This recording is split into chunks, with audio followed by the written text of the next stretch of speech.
আজি আমাৰ গড়েশ্বৰ আঞ্চলিকৰ আণ্ডাৰত গুৰুমু আমাৰ বাথৌ থানচালি পবিত্ৰ বাথৌ থানচালিত আমি আৰজত সকলো অংশগ্ৰহণ কৰিছোঁ আৰু এই আৰজত আমাৰ গড়েশ্বৰ প্ৰাৰ্থী বিপুল বসুমতাৰী ডাঙৰীয়াও অংশগ্ৰহণ কৰিছে।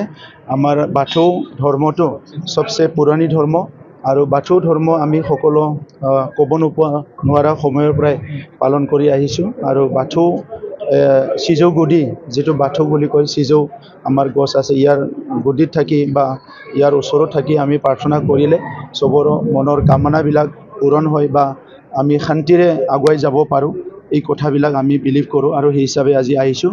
সুন্দৰ এটা পৰিৱেশত আমি বাথৌ আৰজত অংশগ্ৰহণ কৰিছোঁ। মই আফা বৰাই বাথৌৰ ওচৰত প্ৰাৰ্থনা কৰিছোঁ আমি আহি থকা নিৰ্বাচনটো যাতে শান্তিপূৰ্ণভাৱে হয়, ফ্ৰী এণ্ড ফেয়াৰ হয়, সকলো ইয়াত ভালকৈ অংশগ্ৰহণ কৰিব পাৰে আৰু ৰাইজেও ভালকৈ ভোট দিব পাৰে আৰু সকলোৱে নিজৰ নিজৰ যিবিলাক প্ৰাৰ্থী থিয় কৰাইছে সকলো বাছনি হোৱাটো বিচাৰিছে, কিন্তু শৃংখলাবদ্ধভাৱে যাতে এই গণতান্ত্ৰিক এক্সাৰচাইজটো ভালকৈ হৈ যায় ইয়াৰ কাৰণে আফা বৰাই বাথৌৰ ওচৰত মই প্ৰাৰ্থনা কৰিছোঁ। এইটো হ'ব নালাগে, সৰু সুৰা ঘটনা হৈছে কিন্তু এইটো হ'ব নালাগে। আমি চবে অনুৰোধ কৰিছোঁ গণতান্ত্ৰিক এটা এক্সাৰচাইজ এইটো লৈ পেলাই কোনো অগণতান্ত্ৰিক বা হিংসাৰ আশ্ৰয় ল'ব নালাগে, এইটো ভাল কথা নহয়। গতিকে আজি এইকাৰণে আমি প্ৰাৰ্থনা কৰিছোঁ বিভিন্ন মন্দিৰত কৰাৰ লগতে আজি বাথৌ গুডিত আহিছোঁ যিটো আমাৰ নিজৰ এটা পবিত্ৰ এটা ধৰ্ম। তো মই বিশ্বাস কৰিছোঁ যে আহি থকা 6-10 দিনত যিটো ইলেকশ্যন হ'ব তাত কোনো ধৰণৰ হিংসা বা অপ্ৰীতিকৰ ঘটনা নহয়। ভাল এটা আসন আমি পাম আৰু আজিলৈকেতো প্ৰায় 25-ৰ পৰা 30টাত আমি লিড কৰি আছোঁ। গতিকে আহি থকা দিনত কি হয় চাই ল'ম, কিন্তু ছিংগল লাৰ্জেষ্ট পাৰ্টি হ'বলৈ গৈ আছে সেইটো নিশ্চিন্ত, এইটো মই ক'ব পাৰিম। চব এইবিলাক ৰাজনীতিত বোকা চিটোৱা কথাটো থাকে, কিন্তু মই আজি ইয়াতে আমাৰ মন্দিৰত আছোঁ বা আমাৰ থানচালিত আছোঁ যে মই ৰাজনীতিত আহিছোঁ সমাজ সেৱা কৰিবলৈ। গতিকে কোনো এটা বেয়া চিন্তা লৈ বেয়া এটা মনোভাৱ লৈ ৰাজনীতিত অহা নাই।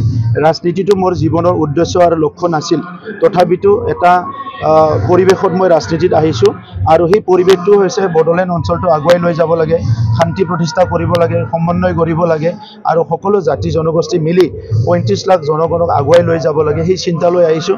গতিকে কৰাপশ্যন কৰাটো মোৰ এজেণ্ডা নহয়, হিংসা কৰাটো মোৰ এজেণ্ডা নহয়, জাতি সমাজ ধৰ্ম ভেদাভেদ কৰাটো মোৰ এজেণ্ডা নহয়।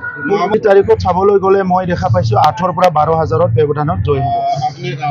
আজিৰ সময়ত আমি নিজৰ ভৰিটো মাটিৰ পৰা ওপৰত লৈ যাব নালাগে, মাটিত থাকিয়ে কৰিব লাগিব। গতিকে আজি আমাৰ মা বুলি কোৱাৰ লগে আমাৰ যি মাতৃসকল, আমাৰ বাইদেউ ভনীসকল, মহিলাসকলৰ সুৰক্ষা আৰু উন্নয়ন, মাটি বুলি কোৱাৰ লগে লগে আমাৰ ভূখণ্ডটো ৰক্ষণাবেক্ষণ কৰিব লাগিব আৰু সকলোকে ভূমিৰ অধিকাৰ দিব লাগিব। ইমান বছৰে দিয়া নাই, আমি এতিয়া ভূমিৰ অধিকাৰ দিয়া আৰম্ভ কৰিছোঁ চব জাতি জনগোষ্ঠীকে। আৰু ইয়াৰ পিছত মই জাতি বড়োলেণ্ডত 26টা জনগোষ্ঠী আছে, এই জনগোষ্ঠীটো জাতিটো আমি বচাই ৰাখিব লাগিব। সকলো জাতি জনগোষ্ঠীৰ ভাষা সংস্কৃতি অস্তিত্ব ৰক্ষা কৰিব লাগিব। ইয়াৰ পিছত শিক্ষাটো সমাজৰ মেৰুদণ্ড, এটা দেশৰ মেৰুদণ্ড, গতিকে শিক্ষাটো আগুৱাই নিব লাগিব। শান্তি, বড়োলেণ্ডত অশান্তিৰ কাৰণে ইমান বছৰে আমি যিবিলাক কাম কৰিবলৈ চেষ্টা কৰিছোঁ কৰিব পৰা নাছিলোঁ, আজি 5টা বছৰ শান্তি অহাৰ লগে লগে ইমান সুন্দৰ এটা পৰিৱেশ হৈ গ'ল, আমি সকলো নিজৰ চিন্তা নিজৰ বিবেচনা নিজৰ কামবিলাক কৰিব পাৰিছোঁ। গতিকে আজিৰ সময়ত আমাৰ যিটো শান্তি এইটো চিৰ যুগমীয়া কৰাৰ কাৰণে UPPL দলে কাম কৰিব। এইকাৰণে আমাৰ এইবাৰৰ যিটো থিম, এইবাৰৰ যিটো আমাৰ এজেণ্ডা, এইবাৰৰ যিটো আমাৰ মটো, সেইটো আমি ৰাখিছোঁ মাটি জাতি শান্তি আৰু শিক্ষা আৰু শান্তি।